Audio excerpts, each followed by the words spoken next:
నమస్తే. Welcome to our channel. ప్రస్తుతం మనతో సీనియర్ జర్నలిస్ట్ దాము బాలాజీ గారున్నారు. వారితో మాట్లాడదాం. సార్ నమస్తే సార్. నమస్తే. సార్ ఉత్తరప్రదేశ్‌లో జరుగుతున్న మహా కుంభమేళాలో ఘోర ప్రమాదం జరిగింది. తొక్కిసలాట జరిగి చాలా మంది చనిపోవడం అనే న్యూస్ వచ్చింది సార్. నిన్న ఆల్రెడీ మీరు మాట్లాడారు. సో, అసలు ఎందుకని ఇలాంటి ఇన్సిడెంట్ జరిగింది సార్? అలాగే పూర్వంలో కూడా చాలా సార్లు కుంభమేళా జరిగింది కదా! అటువంటప్పుడు కూడా ఇలాంటి ఇన్సిడెంట్స్ జరిగాయా సార్? మహాకుంభమేళాలో ఇప్పుడు ప్రయాగరాజ్‌లో ఈ త్రివేణి సంగమంలో హ్మ్. 29వ తేదీ early morning around between 1 and 3 ఈ మధ్యలో తొక్కిసలాట జరిగింది. సెక్టర్ 16 అని చెప్తున్నారు. ఇదేందంటే గంగా, యమున, సరస్వతి నదుల సంగమం అన్నమాట. ఇది ఇక్కడ ఎక్కువగా ఈ అదే పవిత్ర స్థానాలంటారు. ఇదేందంటే మౌని అమావాస్య. మౌని హ్మ్. అమావాస్య అనేది వెరీ వెరీ చాలా పవిత్రమైనది. హ్మ్. మనకు మామూలుగా ఈ పవిత్ర స్థానాలనేవి ఓవరాల్‌గా 6 డేట్‌లలో జరుగుతున్నాయన్నమాట. ఇప్పుడు ఈ కుంభమేళ అనేది జనవరి 13 నుంచి ఫిబ్రవరి 26 వరకు 45 రోజులు జరిగితే, ఇందులో 6 రోజులు పవిత్ర స్థానాల డేట్లు ఇచ్చారు. జనవరి 13, 14, జనవరి 29, దాని తర్వాత ఫిబ్రవరి 3, 12, 26. సో, ఇదన్నమాట షెడ్యూల్. అందుకని 6 రోజుల్లోనే అందరూ గూడా 6 రోజుల్లోనే చేయాలి అనుకుంటారు. సో, అందుకనే క్రౌడ్‌లు విపరీతంగా వచ్చారు. సో, ఇప్పుడు నిన్న మనం చెప్పుకున్నాం. బట్ ఇప్పుడేందంటే అఫీషియల్‌గా ఉత్తరప్రదేశ్ ప్రభుత్వం ప్రకటించింది. ఇది దానికి సంబంధించి ఆ కుంభమేళాకు సంబంధించిన ఐజీ ఎవరైతే ఉన్నారో వైభవ్ కృష్ణ ఆయన అనౌన్స్ చేశారు. డీఐజీ. ఆయన ఏం చెప్పారంటే 30 మంది చనిపోయారు. ఒక 60 మంది వరకు గాయపడ్డారు అనేది ఆయన చెప్పాడు. బట్ కొన్ని మీడియా ఛానెల్‌లు అక్కడికి వెళ్లి ఇండిపెండెంట్‌గా సర్వే చేశాయి. అందులో చాలా మంది బాధితులతో అక్కడి నుంచి బయటపడిన వాళ్ళతో చాలా మందితో మీడియా మాట్లాడారు. ఆహ్, వాళ్ళు బాధితులు ఏం చెప్తున్నారంటే ఇంకా ఎక్కువ మంది చనిపోయారు. మా ఫ్యామిలీస్‌లో 5 మంది లేదు. మిస్ అయ్యారు. నలుగురు మిస్ అయ్యారు. మేము 30 మంది ఎళ్ళాం మా ఊరు నుంచి. 6 మంది కనబడలేదు. ఇలాగా వాళ్ళు చెప్తున్న బైట్స్ అంతా కూడా నేను చూసాను. So, okay sir. ఇంకా ఎక్కువ మంది చనిపోయినారా అన్న డౌట్ అయితే వస్తుంది. ఎందుకంటే మామూలుగా ఆయన వైభవ్ కృష్ణ కూడా చెప్పాడు. మేము ముందుగానే నేను హెచ్చరించాను అక్కడున్న నిర్వాహకుల్ని. పెద్ద ఎత్తున జనం వస్తారిక్కడికి అని చెప్పి. అయినా గూడా మేము ఊహించిన దానికంటే ఎక్కువొచ్చారు. దాదాపు మేము 10,00,000 వరకు వస్తారని ప్రిపేర్ అయితే, ఇంకా ఎక్కువ మంది వచ్చేసారు. దానివల్ల అక్కడేందంటే, అది మన నోస్ ఆకారంలో ఉంటదనమాట. నేరోగా ఉంటది ఆ స్పాటు. ఆ కలిసే స్పాటు. అందువల్ల నిడివి తక్కువగుంటది. సో, అక్కడ మునగడం అనేది అంత పెద్ద స్థాయిలో కష్టమనమాట. అందుకని ఈ ప్రమాదం జరిగిందని చెప్తున్నారు. అయితే ఇంకా ఎక్కువ మంది చనిపోయినట్టుగానే మనకి రిపోర్ట్స్ అయితే వస్తున్నాయి. అయితే మీరడిగిన రెండో ప్రశ్న ఏందంటే ఇది కుంభమేళాలు ఎప్పటినుంచో జరుగుతున్నాయి గదా! ఇంతకు ముందు గూడా జరిగిందంటే ఖచ్చితంగా జరిగాయి. మనకి మామూలుగా 1927 తర్వాత 1950లో గూడా తొక్కిసలాటలు జరిగాయి. బట్ దానికి సంబంధించిన డేటా అయితే లేదు గానీ, స్వాతంత్రం వచ్చిన తర్వాత 1954లో అతిపెద్ద తొక్కిసలాట జరిగింది. చరిత్రలోనే అతిపెద్ద తొక్కిసలాట జరిగి 800 మంది చనిపోయారు అప్పుడు.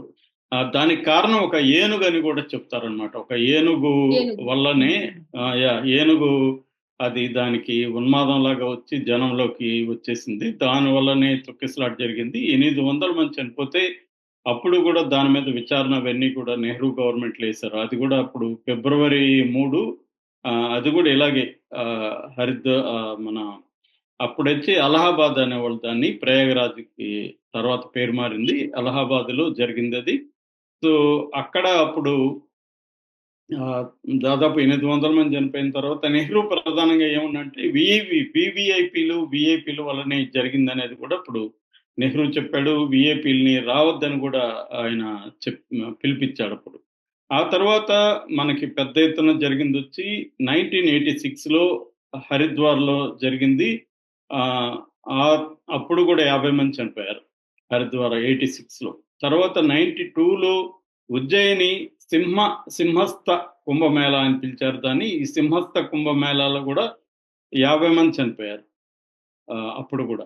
దాని తర్వాత 2003లో నాసిక్‌లో జరిగింది. నాసిక్‌లో 30 మంది చనిపోయారు. 100 మందికి పైగా గాయపడ్డారు. అప్పుడు కొంతమంది సాధువులు వెండి నాణాలు ఫ్రీగా ఇచ్చారు.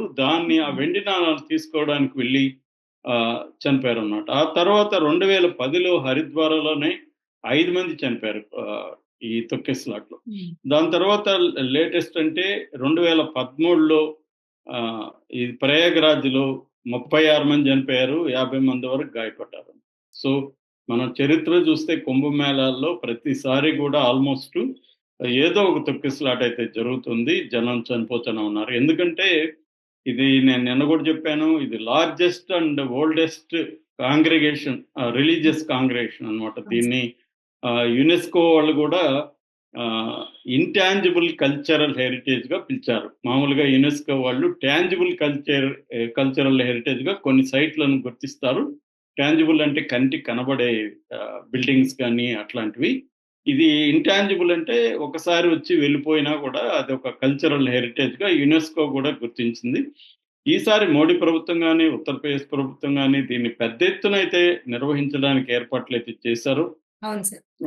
దాదాపు 40,000 హెక్టార్ల పరిధిలో ఇవి జరిగాయి. మొత్తంగా హరిద్వార్, ఉజ్జయిన్, నాసిక్, ప్రయాగ్‌రాజ్ ఈ 4 ప్లేసుల్లో జరుగుతుంటాయన్నమాట ఇవి. సో, దీనికి దాదాపు 407 మంది డాక్టర్‌లని, 700 మంది పారా మెడికల్ స్టాఫ్‌ని నియమించారు. 24 గంటలు 24/7 అత్యవసర సేవలుంటాయన్నమాట. ఒక 100 బెడ్ల సెంట్రల్ హాస్పిటల్ అని అక్కడ ఏర్పాటు చేశాడు. దాంతో పాటు అక్కడ ఒక భీష్మ క్యూబ్ అని ఒక చిన్న ఇది ఏర్పాటు చేశారు. అందులో ఒకేసారి 200 మందికి ట్రీట్మెంట్ ఇచ్చే ఒక కార్యక్రమం కూడా ఉంది. అట్లాగే 40,000 మంది పోలీసులను అక్కడ మోహరించారు. దాంతో పాటు పారామిలిటరీ బలగాలు ఇవన్నీ కూడా ఉన్నాయి. అట్లాగే దీనికోసం 450 కిలోమీటర్ల రోడ్లు వేశారు. గార్డ్స్ దాదాపు మొత్తం 25 సెక్టర్స్‌ని ఏర్పాటు చేశారన్నమాట. అంటే ఇంతకు ముందు కంటే కూడా పెంచారు మొత్తం గూడా. అవును సార్. ఏర్పాట్లన్నీ పెంచారు. తర్వాత ఏఐ టెక్నాలజీ ఉపయోగించి సీసీటీవీలు, తర్వాత హెలికాప్టర్లు ఒక రకమైన ఆహ్, నాసా ఎట్లా ఏర్పాట్లు చేస్తుందో ఆ స్థాయిలో చేశారు. అయినప్పటికి కూడా ఈ ప్రమాదం జరగడం అయితే దురదృష్టకరం. ఎందుకంటే దేశ విదేశాల నుంచి భక్తులొస్తారు. దాదాపు ఫస్ట్ అయితే 40,00,00,000 వస్తారని అంచనా వేశారు. ఇప్పుడైతే 50,00,00,000 అని చెప్తున్నారు. సో, ఎక్కువగా మహిళలు చనిపోయినట్టుగా మనకు అర్థమవుతుంది దీంట్లో. ఎందుకంటే అక్కడ ఎక్కువ మంది వాళ్ళే ఉన్నట్టుగా చెప్తున్నారు. వాళ్ళలో ఎక్కువ మహిళలే. ఎందుకంటే వాళ్ళు ఫిజికల్‌గా మెన్‌తో పోలిస్తే బలహీనంగా ఉండడం కూడా ఒక కారణం. దానివల్ల వాళ్ళే చనిపోయారు. అయితే దీని మీద ఇటు ఆప్ గాని, ఇటు సమాజ్‌వాదీ గాని విమర్శలు కూడా చేస్తున్నారు. దీనికి ప్రధాన కారణం వీళ్ళు ఫోకస్ చేయట్లేదు అక్కడ. వీవీఐపీల కల్చర్ బాగా పెరిగిపోయింది. ఇక్కడ వీళ్ళంతా కూడా ఆహ్, యోగి గాని, మిగతా బీజేపీ నాయకులందరూ కూడా ఢిల్లీకొచ్చి ఇక్కడ చేస్తున్నారు. ఎలక్షన్‌లలో గాని అక్కడ కేంద్రీకరించట్లేదు. భక్తుల మీద వీళ్ళకి ఏమాత్రం శ్రద్ధ లేదు. ఈ విమర్శలన్నీ వస్తున్నాయి. దాన్ని బీజేపీ వాళ్ళు తిప్పికొడుతున్నారు. ఇవి జరిగినప్పుడు మామూలే రాజకీయంగా అవును ఇవి సార్. వస్తాయి. కానీ ఇప్పుడు గూడా ఇంకా 26థ్ వరకు ఉంది కాబట్టి